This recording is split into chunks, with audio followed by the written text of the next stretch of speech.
রাখো রাখো রাখো রাখো। এখানে নামবেন? হ্যাঁ এখানে রাখো। নামেন। এই ভাড়া কত তোমার? 100 টাকা। 100 টাকা।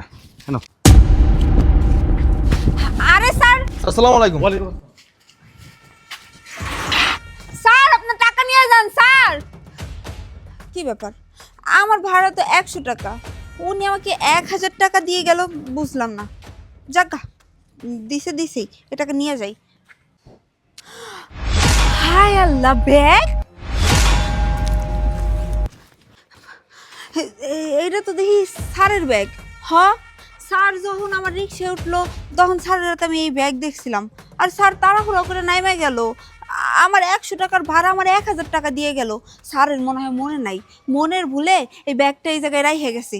আমি দেখি তো এই ব্যাগের মধ্যে কি আছে, দেখি। হায় আল্লাহ, এতগুলা টাকা! আল্লাহ, এতগুলা টাকা তো আমি জীবনেও একসাথে দেখি নাই। কেউ দেখে নাকি আবার? যাক, ভালোই হয়েছে, আমি এতগুলা টাকা একসঙ্গে পেয়ে গেলাম। এই টাকাগুলো আমি স্যারের দিব না, এই টাকাগুলো দিয়া আমি আমার অন্য কাম করতে পারো। আমি একটা মাইয়া মানুষ, কত কষ্ট কইরা এই রিক্সা চালাই, কত মানুষের কত কথা শুনি, মানুষ আমার কত বাজে বাজে কথা কয়, আমার কত কুপ্রস্তাব দেয়।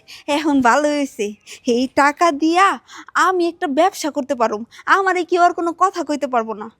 বাসায় আমার অসুস্থ পোলা রয়েছে, টাকার অভাবে আমি আমার পোলাটার চিকিৎসাও করাইতে পারি না। যাই হোক, এখন আমার আর কোনো চিন্তা নাই, এই টাকা পাইছি, আল্লাহ দয়া করে এই টাকা মনে হয় আমারে দিছে, এই জন্যই তো স্যার এই টাকাগুলো আমার লিগে রাইখে গেছে, নাহলে স্যারকে লিগে এই টাকাগুলো রাইখে যাইব। এটা আল্লাহ দিছে আমারে, হ্যাঁ আল্লাহ দিছে। এই টাকাগুলো আমি নিয়ে যাবো, এই টাকাগুলো দিয়ে আমি ব্যবসা করুম আর আমার পোলার চিকিৎসা করাম, আমার আর কোনো কষ্ট থাকবো না এখন থেকে। হ্যাঁ নিয়ে যাই, নিয়ে ধরো। না না না না, আমি এগুলো কি ভাবতেছি, এতগুলা টাকা, এই টাকা তো স্যারের প্রয়োজনের হইতে পারে, আমি এই টাকা দিয়ে আমার পোলার চিকিৎসা করাইতে পারবো না। তার চাইতে বরং স্যারের টাকা আমি স্যারেরই দিয়ে দিই, এই টাকা নিয়ে আমার পোলার চিকিৎসা করার কোনো দরকার নাই। এই টাকা তো আমার না, আমি কেন মানুষের টাকা নিব? হ্যাঁ আমি এই টাকা নিব না, স্যারের টাকা স্যারেরই দিয়ে আসি। স্যার, স্যার, স্যার আমি আইতেছি স্যার। দাঁড়ান, কি আপনি? ওই যে এখন যে স্যার গেল না, ওই স্যারের সাথে আমার দরকারি কথা আছে, আমার ভিতরে যাইতে হইব, আপনি গেটটা খুলে দাঁড়ান, স্যারের সাথে দরকারি আছে, স্যার কেমন সেরেন? না স্যার, আমি ওইভাবে চিনি না, কিন্তু স্যার আমার রিক্সায় এসে, স্যারের সাথে আমার দরকার আছে, আমার যাইতে দেন। এই রাখেন, দরকার আছে স্যারের কে সেরেন, আবার এখানে চলে আসছে না? বাট পারিকর ধান্দা জায়গায় পান না, তোমাদের মতো ভালো করছে না, জানেন জান? আপনি বিশ্বাস করেন, আপনি যেরকম ভাবতেছেন আমি ওরকম না, আমি খুব ভালো মানুষ। আমার এই চুপ থাকেন, আবার আমার শিখাতে আইছেন? হ্যাঁ, আমি ভাব শিখ বুঝতেছি না, বাট পার কথা ধান্দা জানেন জান? দেখেন, আমি কোনো ধান্দা করতেছি না, আমি সত্যি সত্যি কইতেছি, ওনার লগে আমার দরকার আছে, আমি ওই স্যারের লগে একটু কথা কমো, আমার একটু গেটটা খুলে দেন স্যারের লগে, আর নাইলে আপনি স্যারের ডাইকে নিয়ে আসেন, আমি স্যারের লগে একটু কথা কয়ে চলে যাবো, বিশ্বাস করেন। স্যারের আমি রাখতে পারবো না, আমি আপনার ভালোই ভালোই কইতেছি, আপনি কেন যাইবেন নাকি লাঠিতে বাইরে বেড়ে আপনি বাড়া দিব আমি? দেখেন এরকম করেন না, দেখেন স্যারের লগে আমি কথা কম, কথা কয়ে চলে যাবো, 2 মিনিট কথা কম স্যারের। আপনি কি বাংলা কথা বোঝেন না? বলছেন কথা বলা যাবে না, জানেন কেন জান? আসছে ফকিন্নে ছোট লোক, জানেন কেন জান? স্যারের লগে আমার দরকার। আবার কথা জান জান, বেয়াদব মাইয়া কথা আবার তাকাই যায় না কেন? করতে যা আসে এইসব, মানে একটু স্যারকে দেখছে স্যারের লোক খাতের করবে, সারা ধান দাওয়াজ কুদাগার গেলো, যাস না কেন এখন?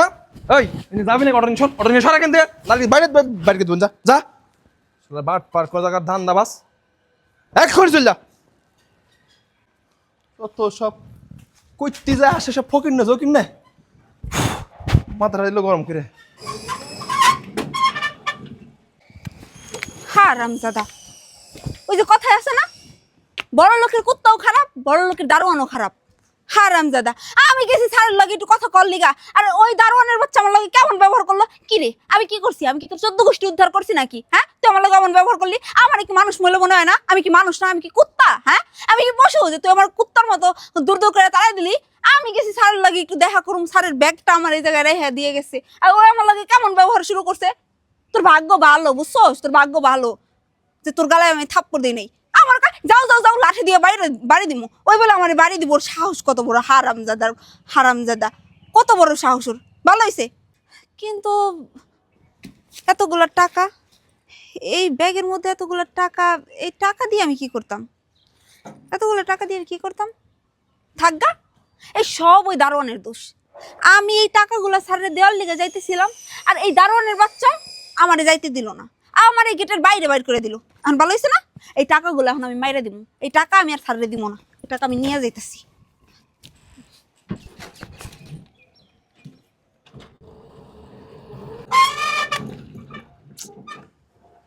কিন্তু আমি যেটা করতেছি এটা কি ঠিক করতেছি? এতগুলা টাকা আমি যদি স্যারের এতগুলা টাকা মাইরা দেই, আর কেউ না দেখলে উপরের আল্লাহ তো দেখবো। দুইটা একটা টাকা না, এমনও তো হইতে পারে স্যারের এই টাকাগুলো খুব দরকার, খুব প্রয়োজন, আমার থেকেও বেশি স্যারের এই টাকাগুলো দরকার। তাইলে তাইলে কি হইব? না না, এই টাকাগুলো আমার নেওয়া মনে হয় ঠিক হইব না। আমার মায়ের ছোটোবেলায় কইতো, কখনো অন্যের জিনিসের উপরে লোভ করিস না।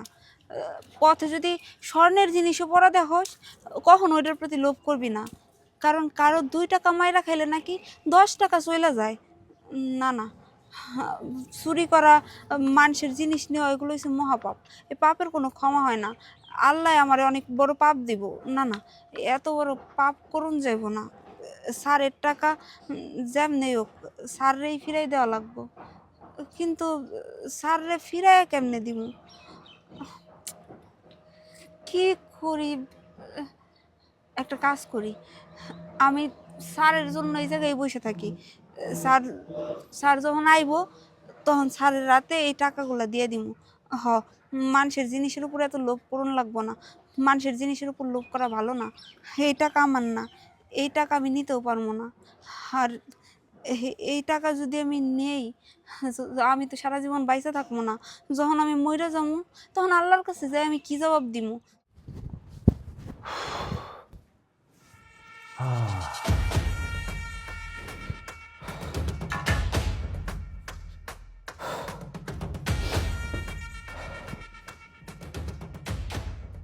ও মাই গড।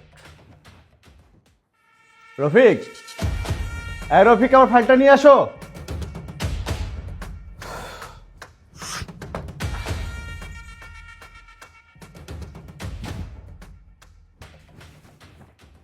কি ব্যাপার? আবার আমার টাকার ব্যাগ? আশ্চর্য, আমি কি ব্যাগ নিয়ে তাহলে বাসা থেকে বের হইনি? না না, আমি তো ব্যাগ নিয়ে বাসা থেকে বের হয়েছিলাম। তাহলে ব্যাগ কোথায় গেল? মাই গড, মানে আমি কি তাহলে আসবার সময় অটোতে ব্যাগটা রেখে এসেছি?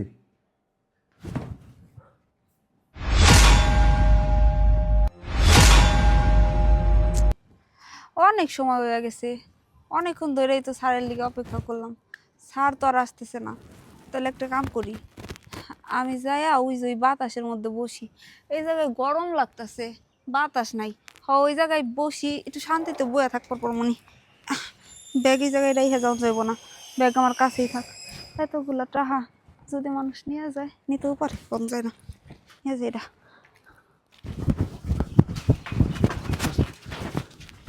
এই কাবির স্যার, এই আমি যখন অফিসে আসছি আমার হাতে কোনো ব্যাগ ছিল না তো স্যার।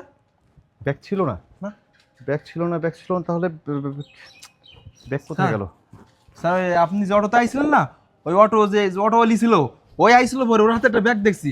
আর ওই তো আপনার সাথে দেখা করার জন্য অনেক চেষ্টা করছিল, কিন্তু আমি যাইতে দেয়নি। হ্যাঁ, আমার সাথে দেখা করতে চাইছিল, তুমি যেতে দাও না কিসের জন্য? স্যার, আমি ভাবছিলাম ওই যায় আপনার কোথায় কিনা করে, চুরি বুড়ি করে কিনা। আর তাছাড়া ওরা আপনাকে চেনে না, আমি কেমন যেতে দিই আপনি কোন তো স্যার? ও শিট, তুমি এখন বলো যে অটোওয়ালি কোথায় গেছে, কোন দিকে গেছে? স্যার স্যার ওই দিকে গেছে স্যার। ওইদিকে গেছে? হ্যাঁ স্যার। তোমার বিচারটা পরে করতেছি। কোথায় গেল? স্যার আমি কি করলাম? তুমি কিছুই করো, আমার মাথাটা করছো।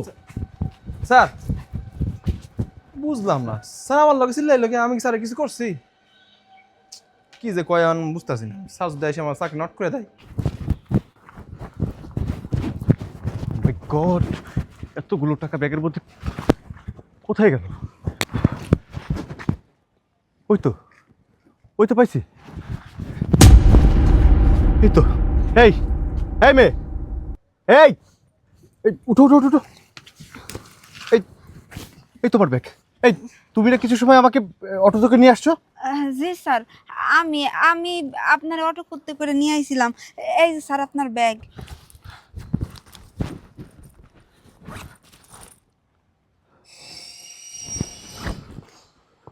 এই, তুমি জানতে এই ব্যাগের মধ্যে কি আছে? স্যার, আমি জানি এই ব্যাগ ভর্তি টাকা আছে। তুমি জানো যে এই ব্যাগ ভর্তি টাকা আছে, তারপর তুমি এখানে বসে আছো কিসের জন্য? তুমি তো এই টাকা নিয়ে চলে যেতে পারতে।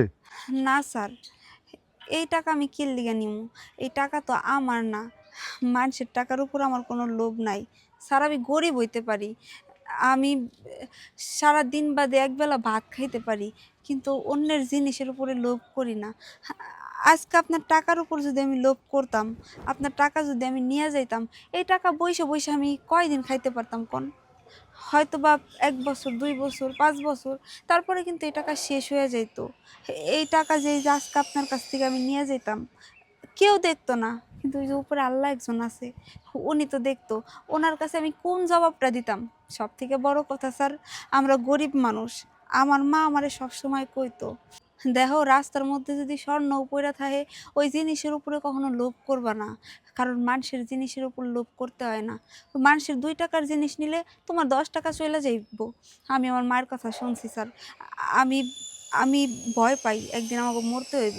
আমি আপনার টাকা নিতে পারবো না স্যার। আমার পক্ষে আপনার টাকা নেওয়া সম্ভব না। এই জন্য এই জায়গায় বয়ে রইছি, আপনার টাকা আপনারে ফিরাই দিব দেইহা। দেখেন তো স্যার, আপনার সব টাকা ঠিক আছে নাকি?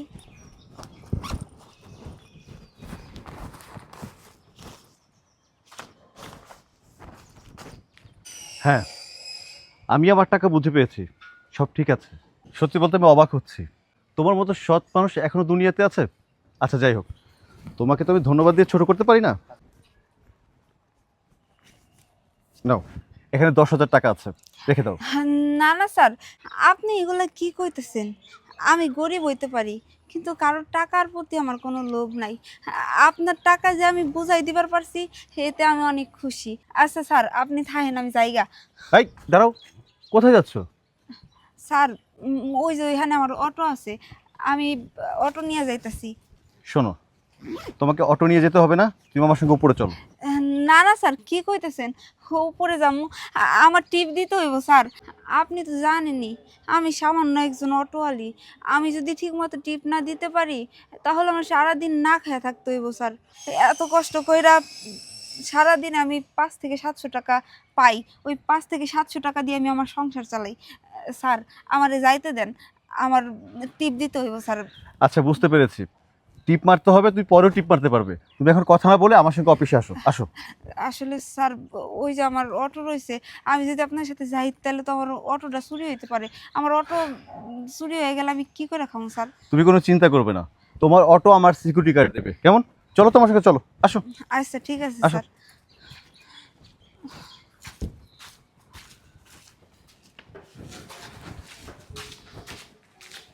তোমাকে না আমি পরে দেখছি, তোমার কত বড় সাহস, তুমি এটাকে ঢুকতে দাওনি। হ্যাঁ, আসো। স্যার,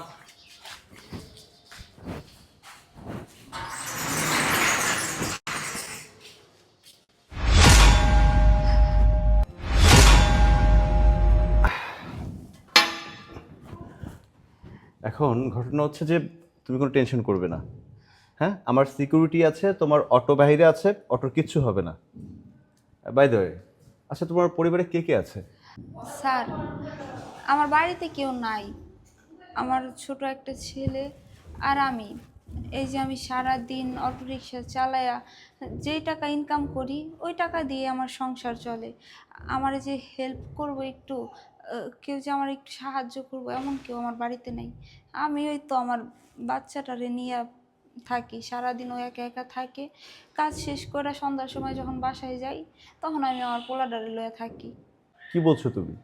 তোমার সন্তানকে নিয়ে তুমি একা থাকো? তোমার হাজব্যান্ড কোথায়? তোমার বাবা মা, শ্বশুর শাশুড়ি, আত্মীয় স্বজন? আর তাছাড়া এই ঢাকা শহরে তুমি একটা মেয়ে মানুষ, তুমি অটো চালাচ্ছ, এটা আসলে মানে কেন, কি হয়েছে? এই ঘটনাটা আমাকে খুলে বলো তো, আমি শুনতে চাই। স্যার, এটা অনেক বড় লম্বা কাহিনী, আপনি শুনবেন?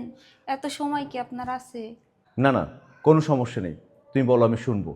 তাছাড়া তোমার মতো এমন একজন সৎ মানুষ এই সমাজে পাওয়া খুবই কষ্টকর। আচ্ছা, তুমি এতগুলো টাকা পাবার পরেও তুমি আমাকে টাকাগুলো ফেরত দিতে এসেছো। টাকাগুলো তুমি নিয়ে যেতেও পারতে, তোমার কাজে লাগাতে পারতে, তোমার সন্তানের কাজে লাগাতে পারতে, কিন্তু তুমি সেটা করোনি। তাছাড়া এই সমাজে তোমার মতো একজন সৎ মানুষ পাওয়া না খুব কষ্টকর। আজকে আমি তোমার সব কষ্টের কথা শুনবো, সারা দিন তোমাকে সময় দিব। বলো কি হয়েছে তোমার? স্যার, আপনি শুনবেন আমার কষ্টের কাহিনী? তাহলে শোনেন। আমি একটা ছেলেরে খুব ভালোবাসতাম, কিন্তু আমার পরিবারের লোকজন রাজি ছিল না। আমি যখন ওর সাথে কথা বলতাম, দেখা করতাম, হঠাৎ করে আমার পরিবারের লোকজন দেখে ফেলে। দেখার পরে আমাকে অনেক বোঝাইছিল। আমার মা বলছিল যে এই ছেলেটা ভালো না, এই ছেলেটার সাথে যেন আমি কোনো রকম কোনো সম্পর্ক না রাখি, কিন্তু আমি কারো কথা শুনি নাই। আমি বলছি আমি এই মানুষটার অনেক ভালোবাসি, আর আমি আমার বাকি জীবনটা ওর সাথেই কাটাতে চাই। আমার মা আমাকে বলছে যে কে তোর আপন, এই ছেলেটা নাকি আমরা? তুই কি আমার সাথে থাকবি নাকি এই ছেলেটার সাথে থাকবি? আমি বলছি আমি এই ছেলেটাকে অনেক ভালোবাসি, আমি এই ছেলেটাকে ছাড়া থাকতে পারবো না। এক পর্যায়ে আমি আমি ওই ছেলেটার বিয়ে করি। বিয়ে করার পরে আমার বাসা থেকে কেউ রাজি হয় নাই, বাসা থেকে এই বিয়েটা মানে নাই। এক কথায় বলতে পারেন আমাকে ত্যায্য করে দিছে। তাতে আমার কোনো সমস্যা ছিল না, কারণ ওই যে আমি আমার ভালোবাসার মানুষটাকে পাইছি। আমি আমার বাকি জীবনটা আমার ভালোবাসার মানুষের সাথে কাটাইতে চাইছি। আমরা বিয়ে করার পরে বেশ সুখে শান্তিতেই দিন পার করতেছিলাম। যখন আমার বেবি পেটে আসলো, তখনও বেশ খুশি ছিল, আমিও খুশি ছিলাম। আমি ওর কাছে যখন যা চাইতাম ও আমার সব আবদার পূরণ করতো, সব কথা শুনতো, সব কথা রাখতো। যখন আমার ডেলিভারি হয়, যখন আমার বাচ্চা এই পৃথিবীতে আসে, তখন থেকেই দেখলাম যে ওই মানুষটার আগের মতো নাই। ও পুরো চেঞ্জ হয়ে গেছে। ও- ও বিভিন্ন মেয়েদের সাথে কথা বলতো, বিভিন্ন মেয়েদের সাথে সময় পার করতো। মানে আমার দিকে ওর কোনো আর কোনো খেয়াল ছিল না। ও আমারে সময় দিত না, আমারে মারধর করতো, আমারে অনেক মারতো। এমনকি ও নেশা পানিও করা শুরু করছে।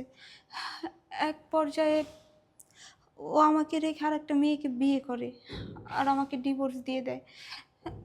এখন আমি কি করব বলেন? আমি যে আমার মা বাবার কাছে যাব, সেই সেই মুখটাও তো আমি রাখি নাই। আমি আমার মা বাবার অপছন্দে ওই ছেলেটার হাত ধরে চলে আসছিলাম। আর এইদিকে যে মানুষটার এত বিশ্বাস করলাম, যে মানুষটার এত ভালোবাসলাম, যার জন্য আমার নিজের ঘর ছাড়লাম, সেই মানুষটা আমাকে রেখে অন্য একটা মেয়েকে বিয়ে করে আমাকে ডিভোর্স দিয়ে চলে গেল। আমার ছোট একটা সন্তান, আমি ওরে নিয়ে কোথায় যাব, কার কাছে যাব? এই বাড়ি ঘুরি, ওই বাড়ি ঘুরি, কাজের জন্য অনেক ঘোরাঘুরি করছি, কিন্তু কেউ আমারে কোনো কাজ দেয় নাই। আপনি জানেন স্যার, আমি মানুষের বাসায় কাজও করছি, এমন অনেক দিন গেছে সারাদিন না খেয়ে থাকছি, শুধু এক গ্লাস পানি খেয়ে থাকছি। পরে একজন মানুষের সাথে আমার পরিচয় হয়। ওই মানুষটা খুব ভালো ছিল। উনি আমাকে বলল আমার একটা রিক্সা আছে, তুমি চাইলে চালাইতে পারো। পরে আমি বললাম যে আমি তো একটা মেয়ে মানুষ, আমি কিভাবে রিক্সা চালাবো? একটা মেয়ে মানুষ হয়ে রিক্সা চালাবো, মানুষ কত কথা বলবে। পরে ভাবলাম যে ভাগ্যে যেটা আছে সেটাই হবে, ভাগ্য তো মাইনে নিতে হবে। এখন একটা কিছু কইরা তো আমার খাইতে হবে, এইভাবে আর কতদিন না খায়া থাকবো? এর মধ্যে আমার আমার যে ছোট সন্তানটা, ও অসুস্থ হয়ে পড়ে। একদিন, 2 দিন, 3 দিন, 1 মাস চলে যায়। ওর অসুস্থতা আর ভালো হয় না। যখন আমি ডাক্তারের কাছে যাই, ডাক্তার দেখাই, তখন ডাক্তার বলল আমার পোলার নাকি অনেক বড় একটা রোগ ধরা পড়ছে। আমার পোলার নাকি বাংলাদেশের চিকিৎসাতে কাজ হইব না, আমার পোলারের চিকিৎসার জন্য ইন্ডিয়া পাঠাইতে হইব। এখন ইন্ডিয়া পাঠাইতে হইলে তো অনেক টাকার প্রয়োজন। আমি এত টাকা কই পাবো? কি করবো? আমার মাথার মধ্যে কিচ্ছু আসতেছে না। ওইদিকে আমার পোলার চিন্তা, এইদিকে আমার কামের চিন্তা। মানে আমি কি রাইখে কি করুম, কোনো কিছু আমার মাথায় নাই। এখন নিজে না চাইতেও এই রিক্সা চালানোর পথটা আমার বাইছে নিতে হয়েছে। আমি এখন থেকে রিক্সা চালাই, ওই সারাদিন খ্যাপ দিয়ে যদি 500-700 টাকা পাই, ওই টাকার মধ্যে 200 টাকা ভাঙ্গি আর বাকি টাকা জমাই রাখি। ওই যে আমার পোলারে ইন্ডিয়া নিয়ে যায় ডাক্তার দেখাইতে হইব তার লিগা। আর আজকে যখন আমি আপনার এই টাকার ব্যাগটা দেখছিলাম, সত্যি কথা কই, তারপরে না আমার একটু লোভই হয়েছিল, যদি এই টাকা নেই তাইলে এই টাকা দিয়ে আমি আমার পোলার চিকিৎসা করাইতে পারবো, আর এই অটো আমার চালাইতে হইব না, আমি একটা ব্যবসা দিয়া ভালোভাবে দিন পার করতে পারবো। কিন্তু পরে আমার মনে পড়লো, আজকে আমি যদি আপনার টাকা নিয়ে যাই, আপনার টাকা নিয়ে যদি আমি ব্যবসা শুরু করি, তাইলে আমি আল্লাহর কাছে কি জবাব দিব? এই টাকা তো আমার না, আর আমি মানুষের টাকা কিসের জন্য নিয়ে যাবো? এই টাকা দিয়ে যদি আমি আমার সন্তানের চিকিৎসা করাই, আল্লাহ না করুক আমার সন্তান যদি ভালো না হয়, এর চাই তো বড় বিপদে পড়ে, তখন আমি কি করবো? আর সব থেকে বড় কথা, আমি যে আপনার টাকা নিমু, আর কেউ না জানুক, আর কেউ না দেখুক, ওই যে উপরে একজন আছে, উনি তো দেখতেছে, উনি তো সব কিছু দেখেন, বান্দা কি করে না করে সব দেখেন। আমি পারলাম না আপনার এই টাকাটা নিতে। আমি একবার ভাবছিলাম যে টাকাটা নিমু, আবার কই যে না নিমু না। পরে এমনি করতে করতে অনেকক্ষণ সময় ভাবার পরে আমি সিদ্ধান্ত নিয়ে নিছি যে না, এই টাকা আমি নিমু না, আপনার টাকা আমি আপনারে যেভাবে ফিরাই দিব। আমি গেছিলাম আপনার টাকা ফিরাই দেওয়ার জন্য, আপনার অফিসের মধ্যে যাইতে চাইছিলাম, কিন্তু ওই যে আপনার গেটের যে দারোয়ান, উনি আমারে যাইতে দেয় নাই। পরে আমি ওই তো ওই জায়গায় অপেক্ষা করতেছিলাম, অপেক্ষা করতে করতে কখন যে ঘুমায় গেছি আমি কইতেও পারি না। তারপরে তো দেখলাম আপনি আইসা আমারে ডাকলেন, তারপরে তো সবটা আপনার চোখের সামনেই হইল। সবই শুনলাম। বড় দুঃখজনক ঘটনা তোমার সঙ্গে ঘটেছে, আর এটা ঘটারই কথা ছিল। দেখো, যদি কোনো সন্তান তার বাবা মার অবাধ্য হয়, তাদের সঙ্গে এমন কিছুই হয়, এমন ঘটনাই ঘটে। তুমি যদি তোমার বাবা মার কথা মতো বিয়ে করতে, তাহলে কিন্তু এটা হতো না।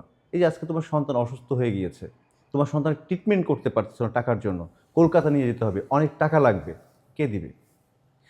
যদি তুমি তোমার বাবা মার পছন্দ মতো বিয়ে করতে, তাহলে অবশ্যই তোমার বাবা মা তোমার পাশে থাকতো, সাপোর্ট করতো, তোমার হাজব্যান্ড থাকতো। কিন্তু কি করেছো? তুমি তোমার নিজের ইচ্ছায় বিয়ে করেছো, মানে তোমার কপালটা তুমি পুড়িয়েছো। যাই হোক, এটা আসলে তোমার দোষ না, এটা হচ্ছে বয়সের দোষ। কিছু মেয়ে আছে ছেলেদের মিষ্টি মিষ্টি কথা শুনে না গলে যায়, অল্পতে প্রেমে পড়ে যায়, তারপর বিয়ে অবধি পৌঁছিয়ে যায়। হ্যাঁ, কিছুদিন পর 2 মাস 4 মাস 6 মাস পর একটা বেবি আসে, বেবি হয়, 6 মাস 1 বছর পর বেবিকে থুয়ে ডিভোর্স দিয়ে চলে যায়। তখন তার কি অবস্থা হয় সেটা তুমি তোমাকে দেখেই বুঝতে পারতেছো। সেম, সবার জীবন এমনটাই হয়। দেখো, আজকে যদি তোমার বাবা মার কথা মতো তুমি বিয়েটা করতে না, তোমার সন্তান অসুস্থ হলে তাকে ট্রিটমেন্ট করার জন্য সবাই সাপোর্ট দিত, পাশে থাকতো। কিন্তু দেখো, তোমার জন্য, তোমার ছোট্ট একটা ভুলের জন্য তোমার সন্তানের কি অবস্থা হয়েছে আজকে। না পাচ্ছে বাবার ভালোবাসা, না পাচ্ছে দাদা দাদির ভালোবাসা, না পাচ্ছে নানা নানির ভালোবাসা, না পাচ্ছে তোমার ভালোবাসা। তুমি সেই সন্তানটাকে থুয়েও কিন্তু এখন অটোরিকশা নিয়ে সারাটা দিন রাস্তা রাস্তা থাকো, সন্তানকেও সময় দিতে পারো না। যাই হোক, এ কথা বলে আর লাভ নেই। কথা হচ্ছে, দিন দুনিয়া আমারও কেউ নেই, তুমি চিন্তা করবে না। একটা কথা মনে রাখবে, যার কেউ নেই তার আল্লাহ আছে। কিন্তু তোমরা এই ভুলটা কেন করো? বাবা মার অবদ্ধ হয়ে নিজের ইচ্ছায় বিয়ে করো।